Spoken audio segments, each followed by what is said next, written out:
Bonjour à vous. Cette vidéo est consacrée à lister les plans de dissertation les plus importants. Bon, il y en a toute une série avec des éléments qui euh, se recoupent parfois. Je ne vais pas tout vous expliquer, mais en tout cas, je vais vous en dire un petit peu sur chacun. Alors, le plan inventaire, ben, c'est un plan qui liste quelque part toute une série de choses. Par exemple, les avantages des panneaux photovoltaïques, ben, c'est un plan inventaire avec une seule partie et puis une succession de paragraphes.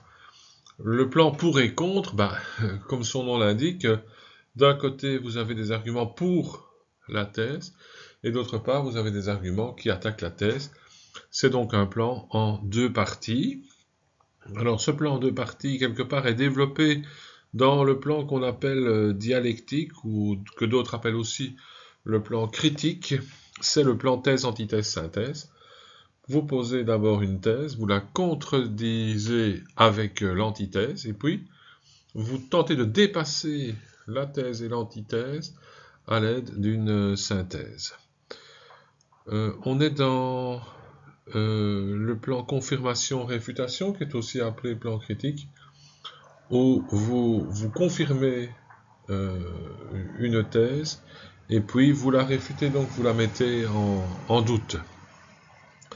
Le plan comparatif est un plan où on compare plusieurs éléments. Par exemple, on pourrait comparer la Belgique et la France. Eh bien, on aurait donc un plan en deux parties. Alors, certains sujets imposent leur propre plan en fonction des questions notamment qui sont posées. Il y a aussi ce qu'on appelle le plan commentaire d'une citation. Donc on commente la citation partie par partie, morceau par morceau. Euh, c'est un plan qui existe bien entendu. Le plan chronologique, tout simplement un plan qui suit une temporalité. Donc par exemple, vous pouvez avoir un plan qui travaille sur l'histoire, par exemple. Le plan cause-problème, solution-résultat, on pose dans une première partie les causes traitées dans le sujet. On envisage les faits, les problèmes, les solutions à ces problèmes, et puis les résultats, donc les conséquences finales, c'est aussi à utiliser dans certains cas, bien entendu. Et puis vous avez la thèse concession-riposte, qui n'est pas loin de confirmation-réfutation, c'est que vous avez une thèse, vous avez une concession dite certes, et puis vous ripostez. Donc, c'est une manière de travailler qui parfois peut être intéressante. De l'autre côté, je vous ai mis d'autres noms pour le plan inventaire. On appelle parfois ça le plan thématique, ou le plan explicatif, ou le plan en éventail. Vous avez le plan analytique, qui est en fait l'autre nom que l'on donne au plan cause, problème, solution, résultat. Alors, parfois, on n'envisage pas les résultats, c'est relatif, il n'y a pas toujours les quatre parties. Le plan par approfondissement, vous le découvrirez dans une des théories que je vous ai données. Vous avez le plan explication, illustration, commentaire.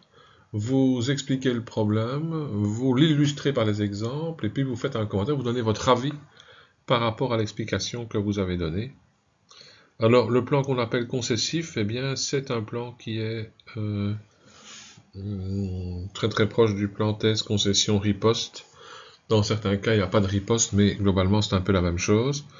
Plan dialectique critique, c'est le nom que l'on donne au plan thèse, antithèse, synthèse.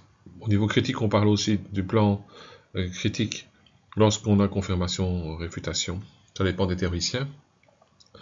Enfin, le plan démonstratif ou accumulatif est un plan qui est un plan avant tout consacré à démontrer quelque chose, accumuler les arguments qui vont dans le sens d'une démonstration. Donc on n'est pas loin de la démonstration mathématique. On veut démontrer par exemple que tel phénomène est rassurant, on va toujours dans le sens de la démonstration, en prenant bien sûr au niveau formel de prendre distance par rapport au sujet.